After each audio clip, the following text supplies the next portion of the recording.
Assalamualaikum warahmatullahi wabarakatuh.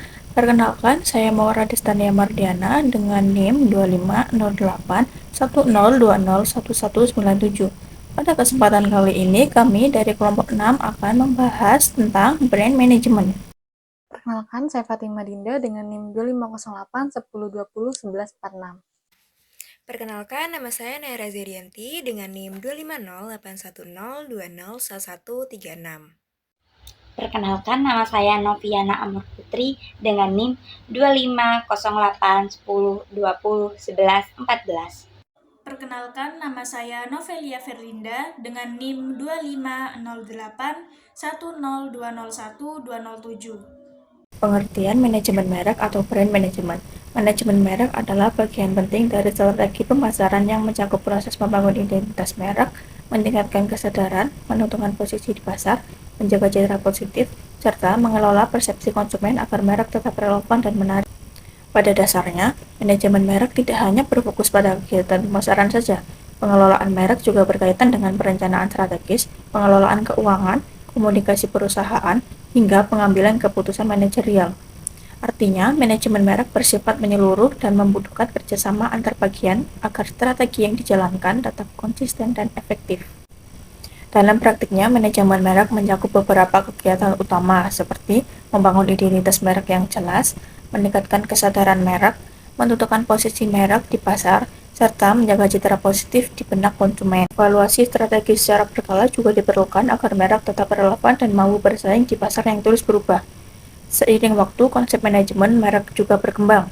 Awalnya, fokus utama hanya pada produk dan elemen visual seperti nama, logo, dan kemasan.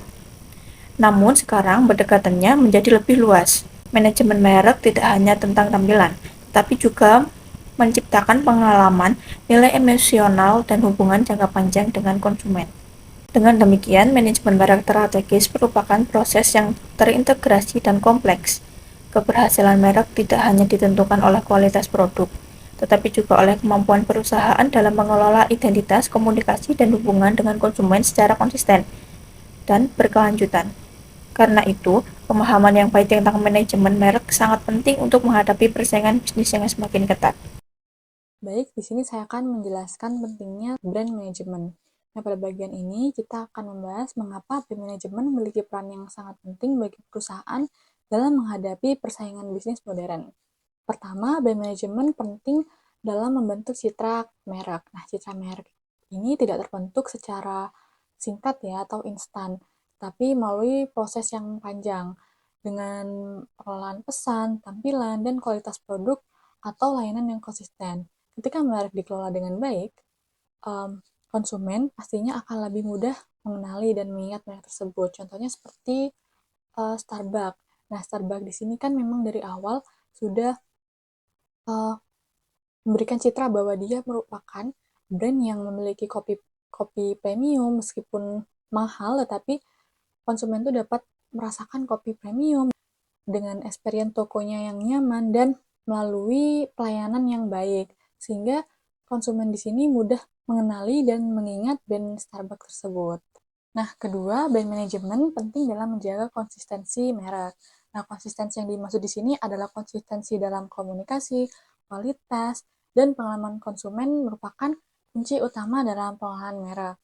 Nah, konsumen di sini tuh cenderung mempercayai merek yang memberikan pengalaman yang sama setiap kali didatangi atau setiap kali mereka berinteraksi. Contohnya seperti McDonald's yang dikenal dengan standar dan rasa produk serta tampilan gerainya tuh sama di setiap cabangnya meskipun cabangnya tuh lintas negara ya.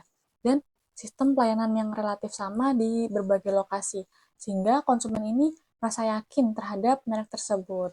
Ketiga, brand management penting dalam membangun kepercayaan konsumen. Nah, brand management ini dapat memastikan kesesuaian antara janji merek dan kinerja perusahaan.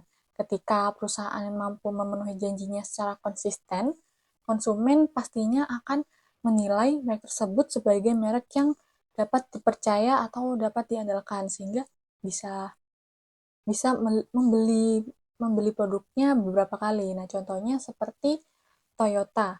Nah, Toyota ini dikenal sebagai merek kendaraan yang mengutamakan kualitas dan keandalannya. Nah, konsistensi kualitas produk ini yang membuat konsumen percaya dan loyal terhadap merek Toyota. Nah, keempat, brand manajemen penting sebagai proses jangka panjang. Nah, pengelolaan merek ini tidak hanya berfokus pada peningkatan penjualan saja, yang hanya berjalan jangka pendek itu tidak, tetapi brand manajemen ini juga dapat berperan berkelanjutan atau dalam jangka panjang. Contohnya nih seperti Coca-Cola yang mampu mempertahankan citra merek yang kuat selama puluhan tahun melalui pengelolaan merek yang konsisten. Kita strategi think lokal, act lokal. Nah, Coca-Cola ini kan memang dari luar negeri ya, sehingga di sini ternyata Coca-Cola memiliki strategi bahwa di setiap tempatnya, meskipun di luar negeri, Coca-Cola ini tetap menyesuaikan dengan pemasaran serta budaya lokal yang ada. Nah, seperti contohnya di Indonesia, Coca-Cola ini memiliki produk yaitu Fresh Tea dan air mineral Ades. Nah, kenapa Coca-Cola memilih Fresh Tea? Karena di Indonesia ini ternyata memang peminat teh itu sangat banyak dan cukup banyak, sehingga Coca-Cola ini dapat memiliki produk yang berkelanjutan. Nah, kelima, brand manajemen penting dalam menghubungkan citra merek dan kepercayaan konsumen. Nah, citra merek yang positif memudahkan terbentuknya kepercayaan konsumen, dan kepercayaan tersebut semakin memperkuat citra merek. Nah, contohnya nih di sini ada sepatu Nike. Nike ini membangun citra sebagai merek olahraga yang inspiratif. Jadi Nike ini tidak cuma jual sepatu, tapi di sini Nike juga menjadi merek sepatu yang menginspiratif konsumennya dengan slogan Just Do It. Nah, mungkin teman-teman di sini tidak asing lagi dengan slogan Just Do It yang biasanya ada di kardus Nike. Nah, itu merupakan kampanye yang memotivasi, sehingga citra ini jika ditambahkan dengan kualitas produk yang konsisten, membuat konsumen ini memiliki tingkat kepercayaan yang tinggi terhadap merek Nike. Jadi intinya, brand manajemen ini penting karena berperan dalam membentuk citra merek, menjaga konsistensi, membangun kepercayaan konsumen, serta memastikan merek mampu bertahan dan bersaing dalam jangka panjang. Jadi di sini saya akan menjelaskan proses manajemen merek. Menurut Keller dan Swaminathan, pada tahun 2022, manajemen merek strategis merupakan proses perencanaan dan pelaksanaan berbagai program serta aktivitas pemasaran yang bertujuan untuk membangun, mengukur, dan mengelola ekuitas merek secara berkelanjutan. Hal ini menunjukkan bahwa merek bukan hanya sekedar nama atau simbol, tetapi merupakan aset penting yang harus dikelola secara strategis agar memiliki nilai dan keunggulan kompetitif. Jadi, kita di sini menarik kesimpulan ada 4 strategi utama untuk membangun dan mengelola ekuitas merek. Pada tahap pertama, yaitu mengidentifikasi dan mengembangkan rencana merek. Pada tahap ini, perusahaan harus memahami apa yang akan diwakili oleh merek, bagaimana posisi merek dibandingkan pesaing, serta nilai dan citra apa yang ingin dibangun di benak konsumen. Perencanaan yang jelas akan menjadi dasar arah strategi merek ke depan. Pada tahap kedua, yaitu merancang dan melaksanakan program pemasaran merek. Pada tahap ini, perusahaan memiliki elemen merek seperti nama, logo, slogan, dan kemasan, serta mengintegrasikan merek ke dalam seluruh kegiatan pemasaran dan komunikasi agar tercipta identitas merek yang konsisten dan mudah untuk dikenali oleh konsumen. Lalu, pada tahap ketiga, perusahaan perlu mengukur dan menginterpretasikan kinerja merek melalui audit merek dan pelacakan merek. Pengukuran ini penting untuk mengetahui kekuatan, kelemahan, serta tingkat kesadaran dan loyalitas konsumen terhadap merek, sehingga dapat menjadi dasar pengambilan keputusan strategis. Jadi, pada tahap terakhir itu, kita harus mengembangkan dan mempertahankan ekuitas merek. Perusahaan harus menjaga konsistensi strategi merek menyesuaikan dengan perubahan pasar dan segmen konsumen, serta terus meningkatkan nilai merek dalam jangka panjang agar tetap relevan, kompetitif, dan memiliki loyalitas pelanggan yang kuat. Nah, selanjutnya kesuksesan dan kegagalan manajemen merek atau brand management. Manajemen merek strategis yang efektif didukung oleh beberapa faktor penting untuk kesuksesan yang mencangkup visi merek yang jelas dan menarik. Nah, yang pertama kesuksesan manajemen merek. Yang pertama, mohon maaf itu ada kesalahan teknis. Yang seharusnya yang pertama adalah visi merek yang jelas dan menarik. Visi merek yang jelas dan menarik ini menggambarkan tujuan jangka panjang dari merek itu dan bagaimana merek ingin dilihat oleh orang lain atau konsumen di masa depan. Contohnya Nike, dengan visinya membawa inspirasi dan inovasi kepada setiap atlet di seluruh dunia, memberikan petunjuk yang jelas mengenai tujuan dan harapan yang ingin dicapai merek. Yang kedua ada komitmen kepemimpinan yang kuat. Kepemimpinan yang kuat memastikan bahwa visi dan misi merek diimplementasikan dengan konsisten. Para pemimpin harus berkomitmen penuh dalam mendukung dan mendorong inisiatif merek. Contohnya Howard School di Starbucks yang memperkuat budaya perusahaan fokus pada pengalaman pelanggan. Yang ketiga, integrasi lintas fungsional yang efektif.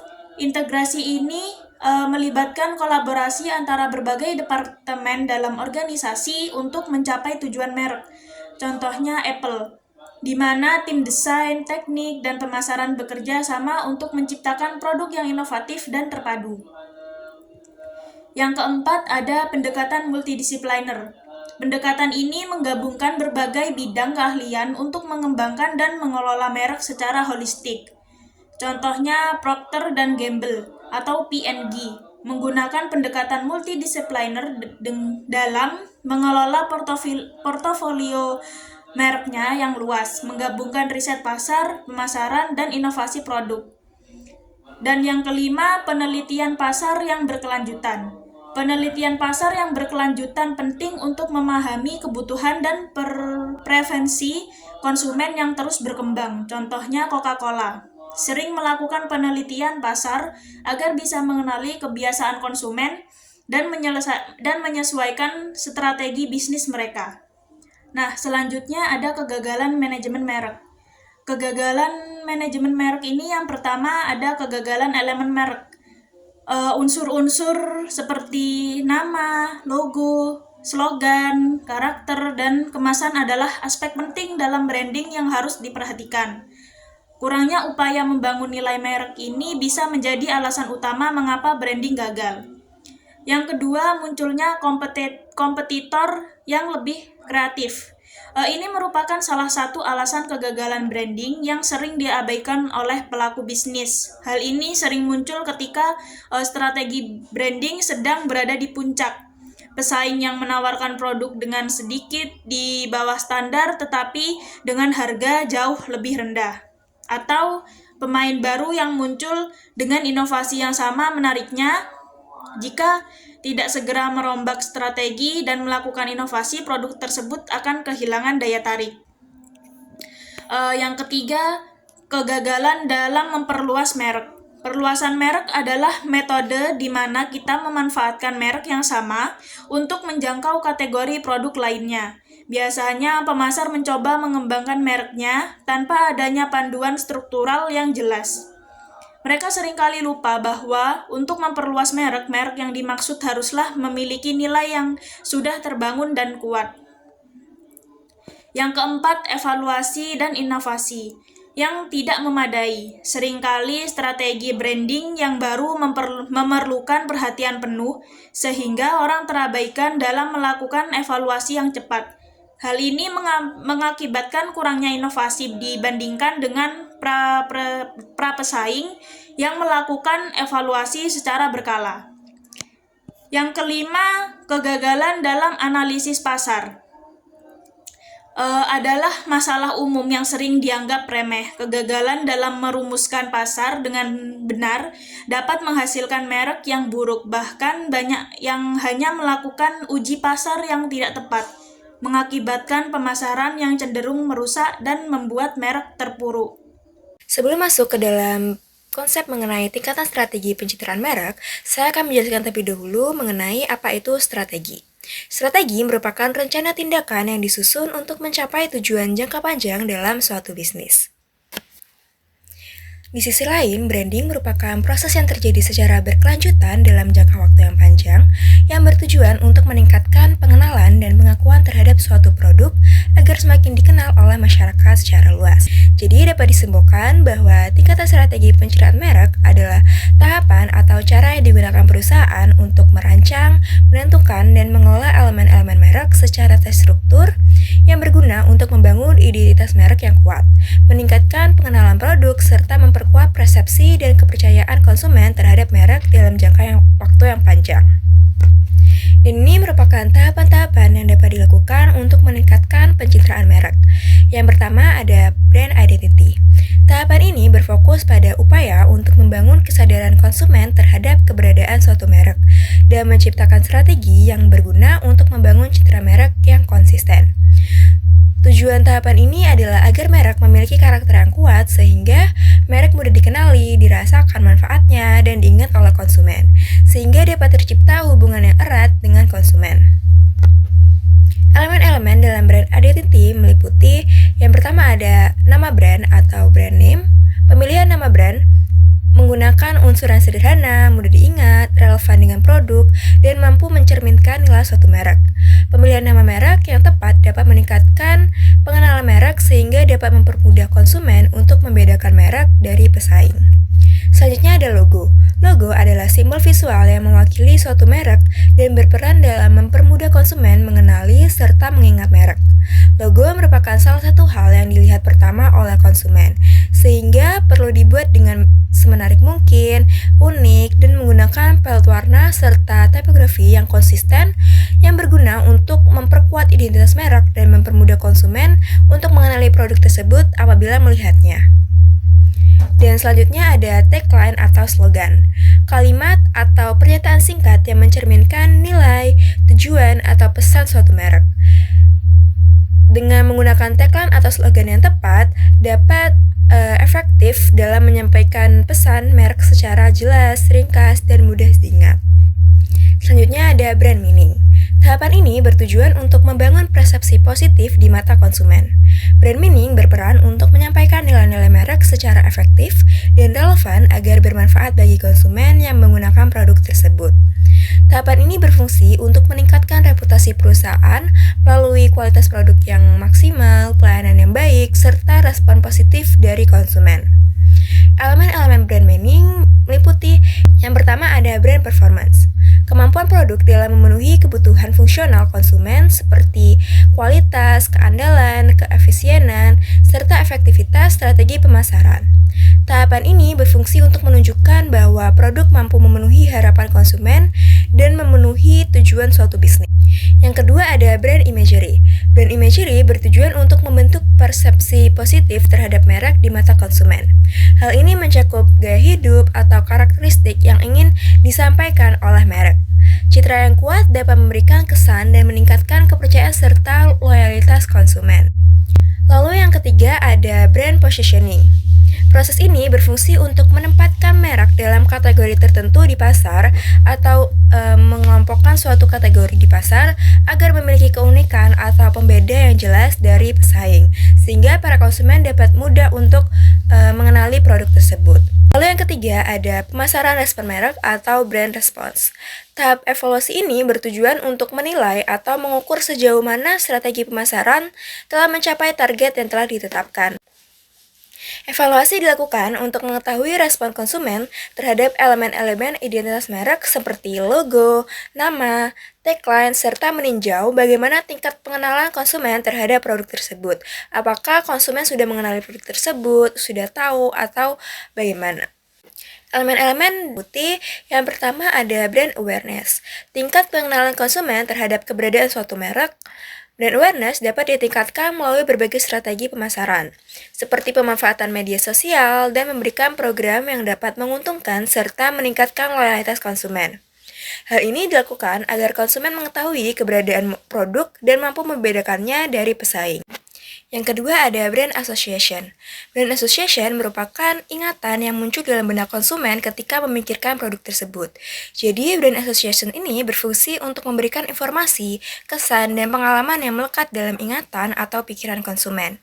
Hal ini dapat berupa manfaat, atau karakteristik, sehingga dapat membentuk citra merek. Yang ketiga ada brand loyalty. Tingkat kesetiaan konsumen untuk selalu konsisten dalam menggunakan dan memilih suatu merek dibandingkan merek yang lain. Brand loyalty dibangun melalui kepuasan pelanggan terhadap kualitas produk dan pelayanan yang memuaskan, sehingga mendorong konsumen melakukan pembelian secara berulang kali. Yang keempat ada resonansi merek atau brand resonance. Hubungan emosional yang kuat antara konsumen dengan merek. Hubungan ini menunjukkan tingkat kedekatan dan tingkatan konsumen terhadap suatu merek. Dan elemen-elemen brand resonance meliputi yang pertama ada brand personalization, yaitu upaya membangun atau menyesuaikan merek dengan kebutuhan dan preferensi konsumen, sehingga konsumen merasa bahwa produk tersebut dibentuk khusus untuk konsumen. Yang kedua ada behavioral loyalty. Perilaku konsumen yang secara konsisten melakukan pembelian atau penggunaan produk secara berulang dan berkelanjutan. Hal ini menunjukkan tingkat komitmen tinggi terhadap merek tersebut. Dan yang terakhir ada active engagement. Partisipasi konsumen dalam berbagai aktivitas yang berkaitan dengan merek. Tidak hanya sebatas transaksi jual beli produk, namun bentuk partisipasi ini dapat berupa seperti mengikuti kegiatan yang diselenggarakan oleh merek, berdiskusi di forum daring, dan membagikan konten merek di media sosial secara sukarela. Sekian presentasi dari kami. Sebelumnya mohon maaf. Terima kasih. Wassalamualaikum warahmatullahi wabarakatuh.